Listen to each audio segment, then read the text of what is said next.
Good morning and welcome to the webinar on preparing for adulthood and the 0 to 25 single plan. We're going to be talking about our learning so far about what makes good plans. Just like to go through some housekeeping with you.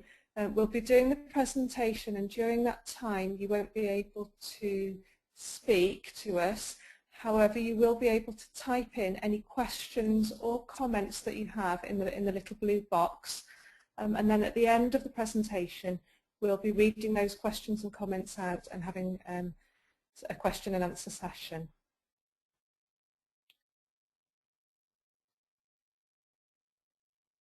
Hello, hi. Hello first. It's Charlotte Sweeney here from Preparing for Adulthood. I'm one of the project team members and I'm responsible for supporting people who aren't pathfinders to engage with some of the changes around the SEND Disability Green Paper. And my name's Vicky Jones, and I also work for Preparing for Adulthood in the same capacity as Charlotte, supporting wider support areas.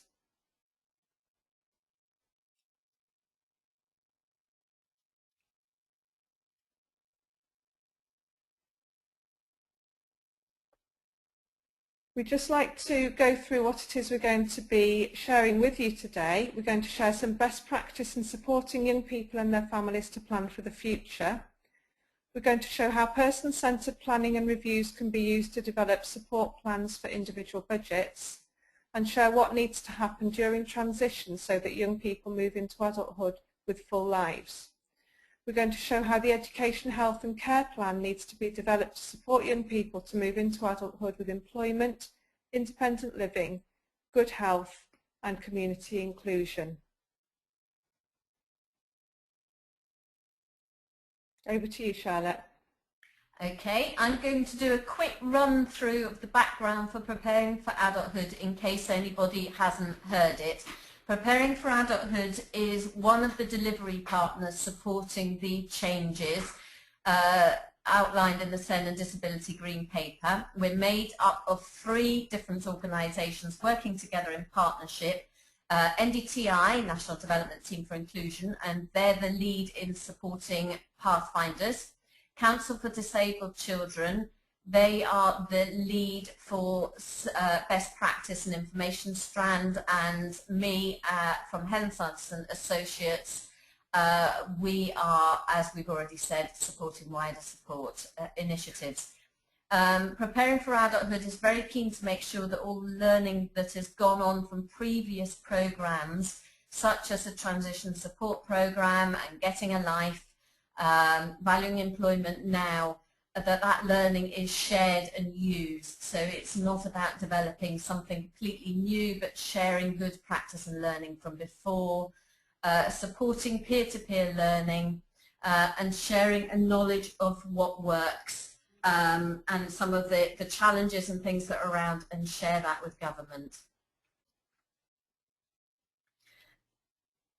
Just so you know, in addition to that, each Pathfinder has got a page on the Preparing for Adulthood website that you might find helpful to have a look at for more information. The lead person for that is Linda Jordan. She works for the National Development Team for Inclusion. Also, this webinar is part of the wider support strand. We had a series of events in the autumn, and these are follow-up information events to help share learning from that. And best practice and information sharing, if you haven't already done so, there's really good e-bulletins that come out regularly from the Preparing for Adulthood website that you might want to sign up to. Lots of good information on the best practice website, so that's worth looking at as well. Preparing for Adulthood is really clear in the legislation. It talks specifically about 4 main outcomes which are listed in front of you, and they are going to be mentioned a few times through this conversation that we're having here as well.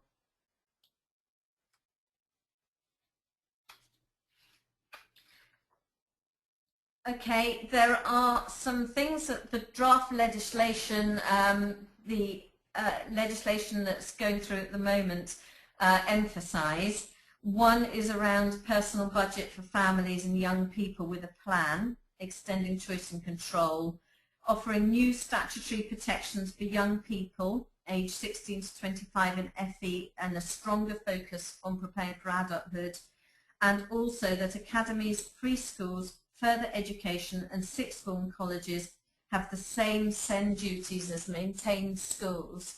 So there's some really good things going on in terms of extending the support that young people have into adult life.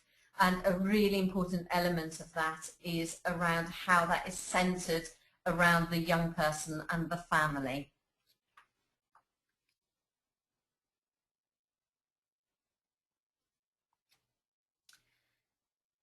There's some good quotes in the green paper. This is one of them. There are sites used, person-centred planning, to bring together support from across children and adult social care, leaving education for paid employment and fulfilling lives.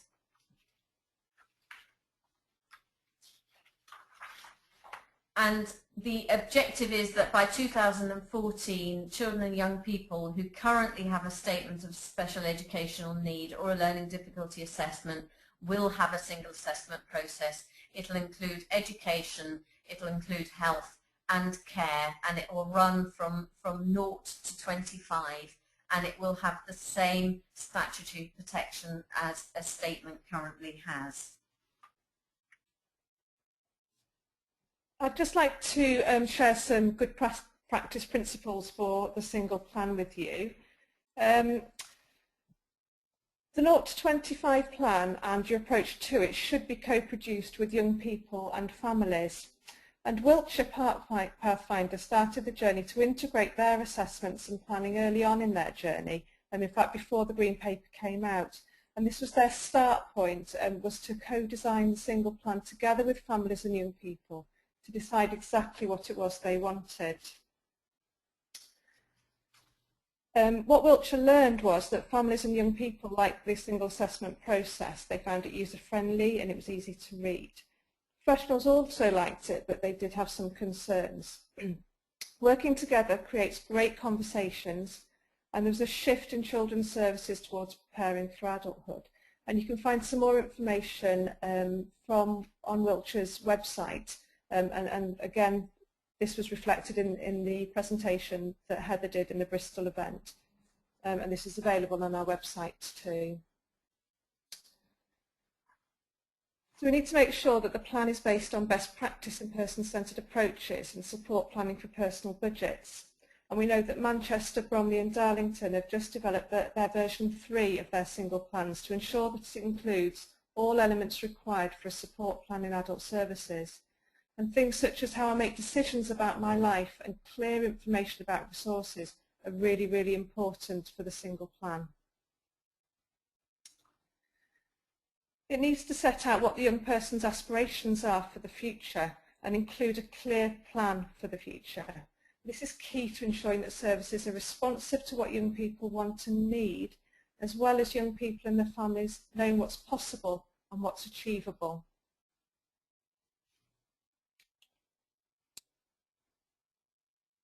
A number of Pathfinders, including Surrey, have spent time with families and young people figuring out their hopes and aspirations for the future. And some of these have been running planning live events where families can come together to share their ideas, and key professionals are also in the room. And it was the Surrey Pathfinder, the South East 7 that has been part of that, as well as places like Manchester. We need to make sure that the plan is outcome focused and it does it, and make sure that it focuses on the key preparing for adulthood life outcomes identified in the Green Paper. Employment, independent living, good health and community inclusion. And most of the plans that we've seen that have been developed show how the outcomes are linked to these life outcomes. Many separate this out into different sections, and a lot of the Pathfinders are actually exploring what we mean by outcomes, such as Nottingham, Wiltshire, Surrey and Manchester.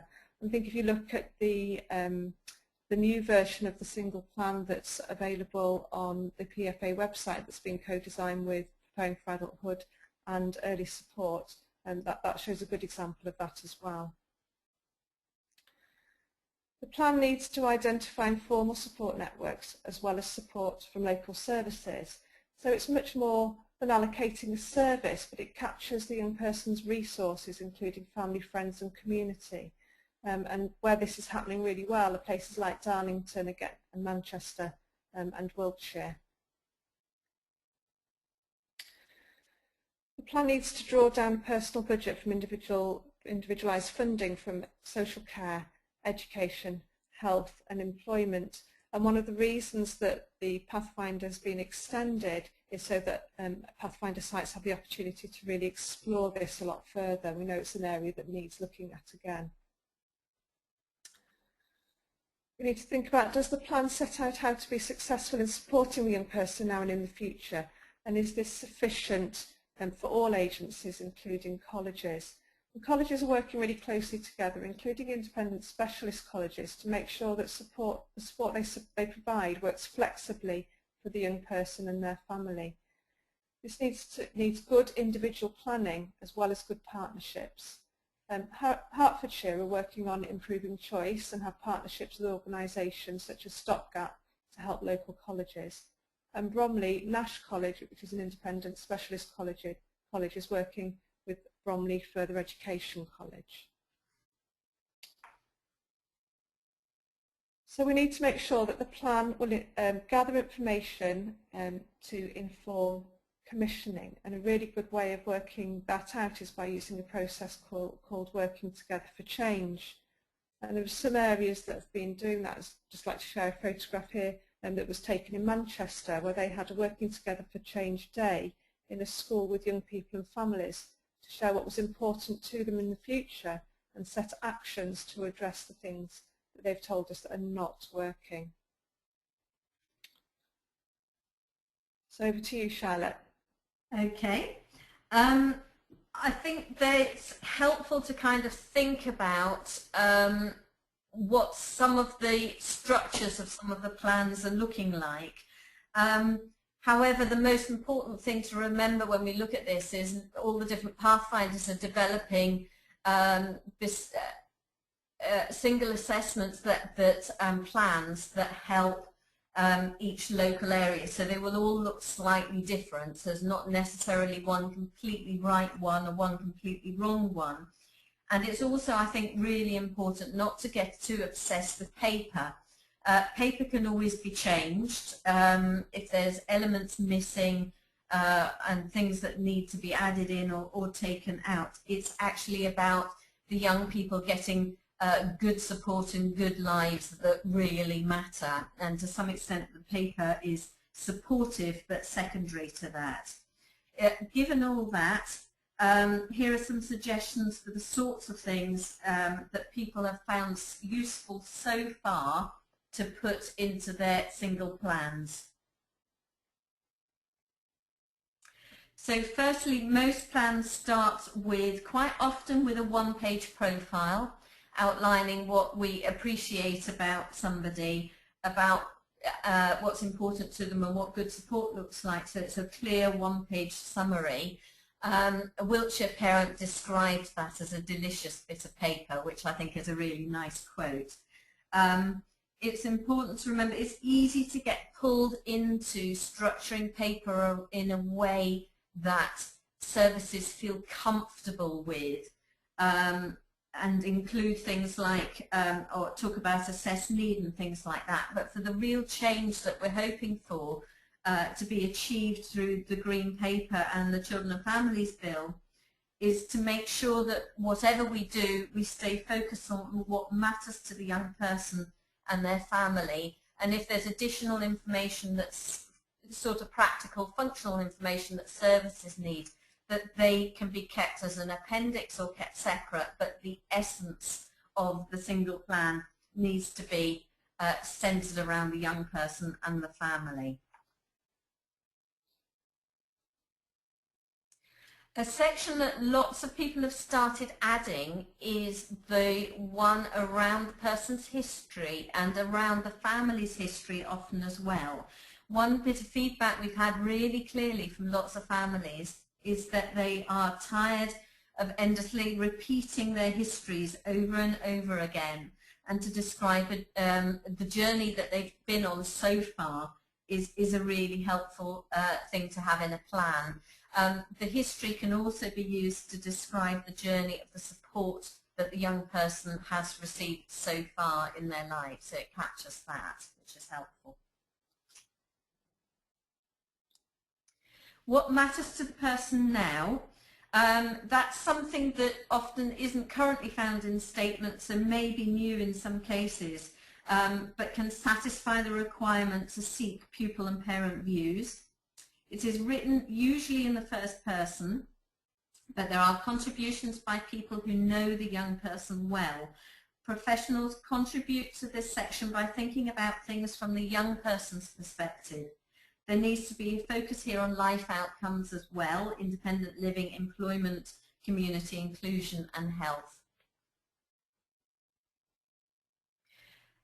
This bit is especially important, I think, for young people moving into adult life.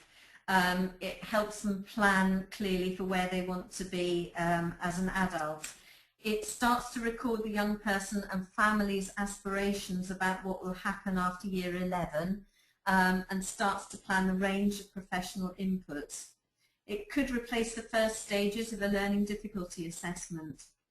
Again, the discussions would be outcome focused, and this bit can be especially helpful for commissioners to plan their future support, and critical that young people and families have some knowledge about what's possible in the future. Quite often it's young people and families really only know about what has gone on before, and it's really good to provide some support to help young people and families think about not just what is available but what is possible, and what a really good future could look like.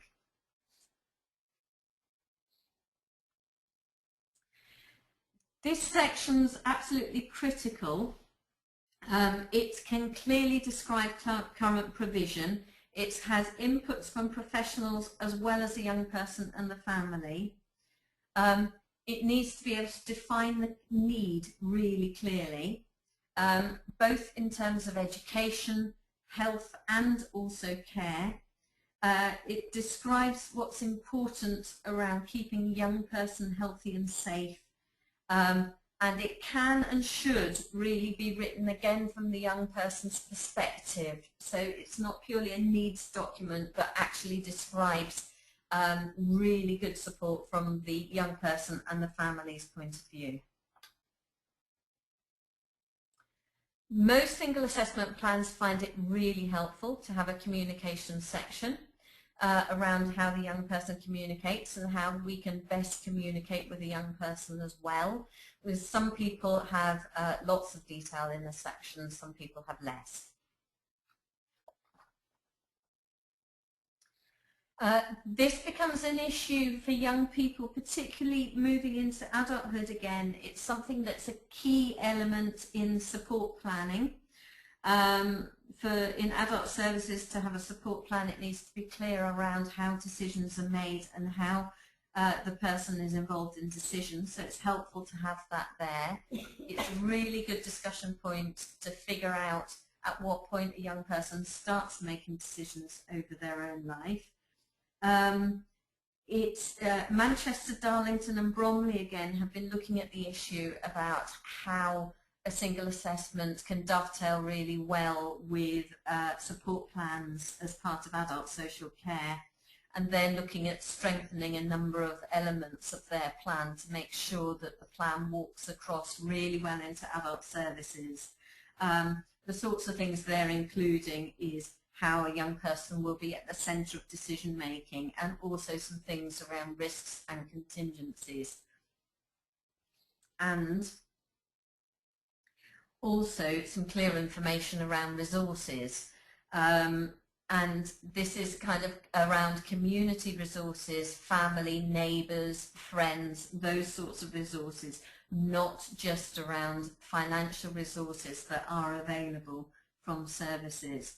It's also really important that the plan can specify what the total resources are as part of a package, and also about what can be taken as a direct payment, as not all elements of a single assessment and plan would currently could necessarily be taken as a direct payment. So it would be really clear about funding streams. For some, the working, not working element would be a new section, but it would replace the need to have a separate review document in many cases. It allows the information that's gathered at an annual review to be incorporated into an updated single plan rather than having separate documents. This would help avoid the current problem of many statements being out of date. This would be the ongoing working element of that.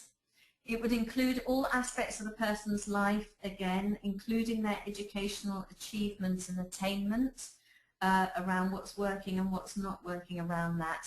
And really importantly, it captures different people's perspectives, which can be really helpful. The young person's perspective, the family's perspective, school's perspective, college's perspective, professionals' perspectives. And this sets the agenda for change for young people and feeds directly into the outcomes and the action. So really important section to have. So I'd just like to share a little bit with you about person-centred reviews. So this is a graphic that describes the sorts of questions that a person-centred review would ask. And as you can see, there's a really strong correlation between that and what Charlotte's just described in the single plan. So we think about who's here, we look at progress on actions, so we're looking back at seeing how the action plan has progressed for people.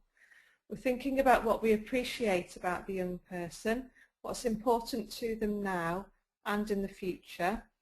We look at how best to support the young person, and then we have a section where we have any questions that we might need to answer. Again, we look at what's working, what's not working from different perspectives, and we look at outcomes and actions to help us move towards a future that the young person wants. As you can see from this picture, a person-centred review looks and feels very, very different to a traditional review. There's no sitting round tables reading reports, but what it does do is involve everybody and encourages people to contribute in a positive way together and not in order of priority. You can see on the table in front that there's some juice and some crisps. There would be some music playing, there's lots of colourful pens, and people are mingling together, they're having a chat, they're building relationships, building networks and discussing the information that they're adding to the headings. And everybody can contribute. So on this photograph here you can see little Zach in the bottom there contributing to his person-centred review using photographs about things that are working and not working for him. And what he had was a happy smiley face and a sad face, and he would put them into the corresponding categories. So everybody can contribute in a positive way. So this is an example of Zach's what's working, what's not working, and you can see his happy and smiley faces. But this bit's really important because this is the bit that helps us move into action. And it's not just actions in response to things that aren't working, but we're actually forming those into outcomes for people. And what we've seen in a lot of the single plans, which is really, really positive, is that focus on life outcomes. So we can, in the review, we can look at what the outcomes are the young person wants to achieve and find solutions and actions to help move forward with that. Over to you, Charlotte. Okay, thanks, Vicky. The conversation around outcomes and our understanding about what we mean by an outcome and what is a good outcome is something that several Pathfinders have raised with us recently. Habitually, we have a tendency to jump straight into a solution-based approach, whether it's part of the training of what we tend to do. And we also tend to jump into solutions that maybe have traditionally been used to meet a need, rather than thinking about the outcome first. Sometimes this means we might miss out on some potential ideas and different ways of meeting outcomes. For example, solutions that we often see currently are things like to have a taxi to college, specifying a particular therapy, for example. They might all be applicable solutions, but it does prevent us from thinking more broadly about what else we could do as well to support things to happen. And we're going to be sharing some examples in a minute. But just to clarify a little bit more about outcomes first, fundamentally the purpose of an outcome is that it should keep something that is working, or change something that isn't working, or move a young person towards something that's in a future that they want. So clarifying the difference between a solution and an outcome is a really helpful thing to do.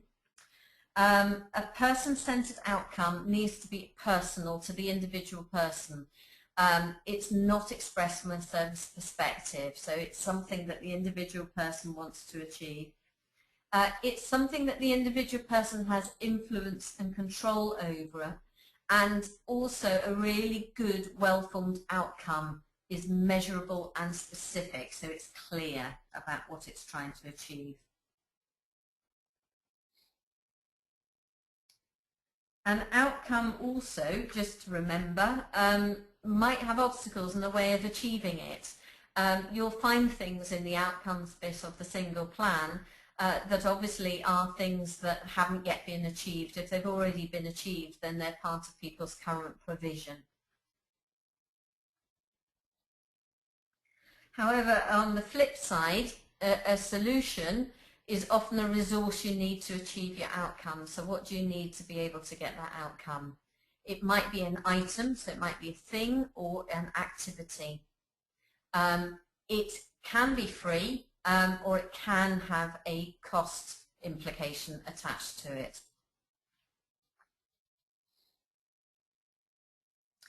We find these really, really helpful, handy tools to figure out whether we are actually talking about an outcome or a solution. These three questions, what would this give you, what would it do for you, what would it make possible for you, are really helpful questions to keep in your head to check if you've got an outcome. So for example, going back to the one that we talked about around having a taxi provision, so getting a taxi to college, that would be one solution to an outcome. The outcome for an individual might be something like, I want to be able to get to college happily, safely, and on time every morning. There's a number of ways that that could be achieved. One way might be a taxi to college, but it could lead to a range of other things. For example, include things like travel training. It might involve being able to use a mobile phone. It might be able to do buddying up with somebody else, or being part of a volunteer scheme to help somebody become more independent at being able to travel to college, school, or employment. So there's a range of different things that could happen to meet an outcome if we're clear that it is an outcome that leads to greater independence, which is one of the four outcomes expressed as part of preparing for adulthood. Okay, over to you, Vicky, for a couple more examples. Okay, thank you. So one thing could be I might think that I need a car. So applying the three questions that Charlotte's just talked about, what would that give me? Well, a car might give me some transport. What would it do for me? Well, it might let me go and visit my friends once a week and do shopping on a Friday. What would that make possible for me? Well, spontaneity. I could get in the car and go off whenever I wanted to. It might allow me to give other people a lift so that I can contribute as well. And it might make me feel equal to other people because a lot of my friends have a car as well. So let's think about what that tells us the real outcome is. Well, the real outcome would be that I visit my friends, Liz and Anna, once a week, and I do my shopping every Friday. And a car may be the solution or part of the solution. It might be other things that I could do that would help me to achieve that outcome. Another example that we often see on statements in particular is to have 5 hours speech and language therapy every week. So again, if we apply the 3 questions, what would that give you? Well, it would give the person time with a speech therapist. What would it do for you? Well, it might help them to be more easily understood by their friends. And what would that make possible for you? Well, friendship, and be able to be involved in more social activities and to feel confident around other people. So what the real outcome there is that I'm understood by my friends and I can play with them at the after school club every day. So speech and language therapy may be part of that solution, but certainly not the whole solution. Just like to talk a little bit to you about how creative we need to be when we're planning with people. And I'd just like to share 2 things with you that we need to think about when we're planning with young people into adulthood. And the first one is called Just Enough Support. You can find more information about Just Enough Support on the websites. But what it helps us to think about is not to look directly at services as the solution to outcomes we want to achieve, but to think first of all about other ways, so natural resources, other people, family, friends, neighbours, community initiatives. To think about other things that might be able to help, such as assistive technology. And we need to think about those before we start looking at paid support. So as I said, if you go to the website you can get much more information about that, but we just wanted to share that with you as a concept that you might want to think about in terms of transition planning. And the really important thing, sorry Vicky, the really important thing about the Just Enough Support approach is the motivation should never be about trying to save money. The motivation is about helping people to be connected, stay local and make best use of their local community resources. So it's really clear that there's a positive good life outcome for the individual young person. That's the most important driver for doing that. Thanks, Charlotte. The next thing I'd like to share with you is an approach called Empower and Enable, which is a people-led approach to support planning. And it really should be as easy as booking a holiday. So giving people different options that we might look at for booking a holiday might be to talk to a travel agent, to do some research on the web, to talk to friends and family, and it's as easy as that. So the concept here is that support planning should be as easy as that. And again, you can get some more information from the Groundswell Partnership online, and that will give you a lot more information than we can give you here today. Is there anything you'd like to say about that, Charlotte? No, that's fine. Over to you. Okay. Just wanted to share this graphic with you from Stockport. Stockport isn't a pathfinder, but Stockport have embraced the idea of the single plan wholeheartedly and have done quite a lot of work on this recently. They've been thinking about what the process is for implementing, putting together a single plan with a child or with a young person. And the process that they are testing out at the moment is that the first step will be to meet with a young person and their family and start work on a range of things like planning for the person-centered review, start work on the family history, so start describing their journey, start the My Resources section, so that comes from home first and the reality of home, and relationship circles as well, so that the right people are involved in the process of putting the single plan together. Then the second stage will be a person-centered review, so that's step 2. So all the relevant people are invited to that. From the person-centered review, a one-page profile is put together. information about aspirations, support, and what is working and not working comes out of the person-centered review. Then following after the review, there's a second meeting with the family to put together the one-page family profile, adding in the family's aspirations for the child or young person, and add any more detail that might be needed that hadn't come out in the review. And then finally, there is an outcomes and provision meeting that has the relevant professionals that are involved in providing support and the family. It completes the outcomes and actions section, puts in detail around support and around the administrative stuff, so things like funding streams and things like that. So they are testing out this 4-step process for putting together a single plan. So what we've looked at is sharing best practice in supporting young people and their families to plan for the future, showing how person-centred planning and reviews can be used to develop support plans for individual budgets, share what needs to happen during transition so that young people move into adulthood with full lives, show how the education, health and care plan needs to be developed to support young people to move into adulthood with employment, independent living, good health and community inclusion. So that's the end of our presentation. I'm going to hand over to Kerry now, who's going to read out any questions or comments that you've shared with us. Thank you, Vicky. I only have the one question, which is, would it be possible to get a copy of the PowerPoint presentation that you've used today? Shall I answer that one? Yes, absolutely. The presentations are all going, the recording, if anybody else wants to hear the recording, then they can email Kerry and Kerry will send them the link to the recording, which will include the slides and Vicky and I talking.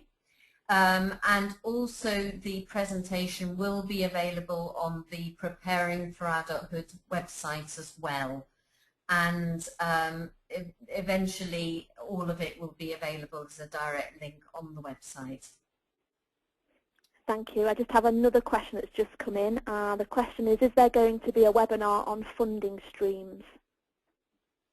There is a webinar coming up already on post-16 provision, which will include information on funding streams. I can't remember the date right now on top of my head. I think it's in about 2 weeks' time. That should definitely address some of the funding stream issues then. And it's always something we can keep an eye on and do more webinars around whatever subjects people would like. If they want to email me, then I will happily bring that to the project team and we'll provide webinars on whatever we are able to. Thank you. Again, I've got a couple more that are coming in. The next one is, well done, excellent webinar. When will we see, or can we see, real examples of the single plan? The real examples of the single plan are being worked on right at the moment as we speak, and there should be some available. Manchester have promised some.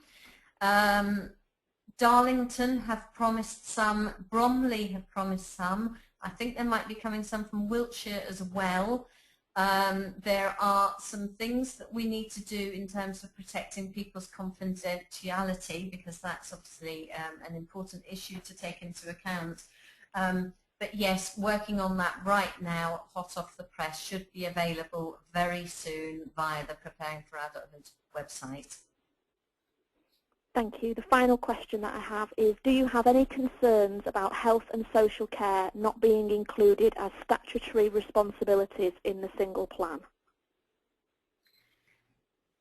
I know this is an issue that's been raised in quite a number of different ways, and I have seen some responses that have been out asking for more clarification. At the moment, health and social care are accountable via the local offer. as opposed to education, which is directly have elements of the plan that is would be appealable. It's an issue that has been flagged up a lot as a concern by a number of people, and is being looked at very carefully to look at what the best that can be done to strengthen the accountability from health and social care. So I think there's some positive willingness to make things as clear and accountable as possible. Thank you. Again, I have another couple that have come in. The next one is, are there any approaches about using technology, for example, iPads? Yes, there is. Greenwich are piloting using iPads. The person that's been involved in helping them from preparing for adulthood is Jonathan Ralphs. So I don't have any specific information yet to hand. I know they've been doing things like working with putting together iBooks, and I know there's a lot of excitement around using iPads. Vicky, do you know anything more? I don't, but I have been looking at iBooks myself as well, and have been looking at developing iBooks that people can use to help prepare for their reviews. So I've got a couple of my examples, but I haven't had the opportunity to test those out yet. Yeah, but my advice is to have a look at Greenwich and what Greenwich are doing, and they should be putting details on the Greenwich page on the Preparing for Adulthood website. And if anyone's really interested as well, then contact Jonathan Ralphs potentially as well. Thank you. The next question is, my school is researching how we can develop a post-19 provision. Do you have any such provisions you might recommend we view as part of our research? Off the top, I would suggest that I'm not sure which Pathfinders have explored this the most in terms of schools extending provision.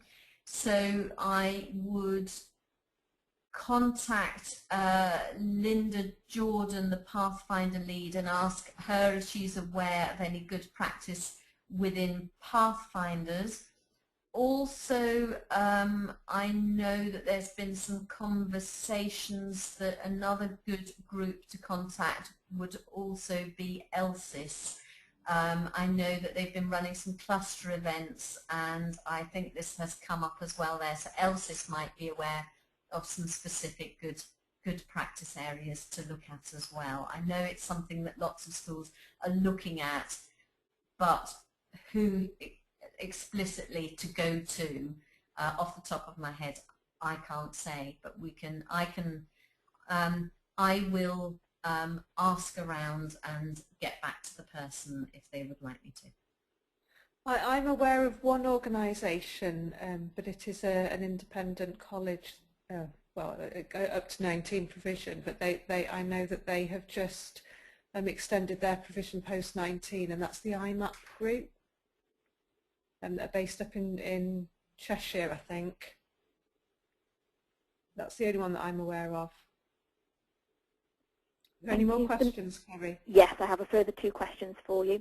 The next question is, my son is already in college out of county, and we are looking at what to do next in 2014. Who is the first contact in Gloucestershire to start a plan for him? Okay, if the person, I have a contact name in each local area that isn't a Pathfinder. I can look that person up and email the contact name for the person that we have to link with to that person if they wanted to email me, and I will get the contact name of that person in Gloucestershire to them. Thank you. The final question is, are any Pathfinders trialling single plans starting from birth? I think most of the Pathfinders have got a range of different groups that they're focusing on. Some are focusing on a number of different set groups. So, for example, young children, preschool children, some groups focusing on people who would potentially or who are going to out of county for their support. Some pathfinders are looking at putting plans together for those young people that fall between, not entirely sure whether eligible for a service, or some young people who are eligible for both health, social care and education support. So it's mixed. Different pathfinders are doing a range of different things in different places. We're mainly focusing on 14 to 25 young people, so we will know most about that. But I think Early Support, who is another delivery partner, will probably know the answer to that question. So I would suggest they contact Early Support, and they should be able to point them into which pathfinders are focusing on that age group in particular. Thank you. That's all of the questions for today. Thank you, Kerry. Thank you, Kerry. So thank you. I'd just like to thank everybody for listening and for your questions as well. If you have any more queries or you'd like any more information, you can contact us on the information that you can see in front of you now. Thank you very much, everyone.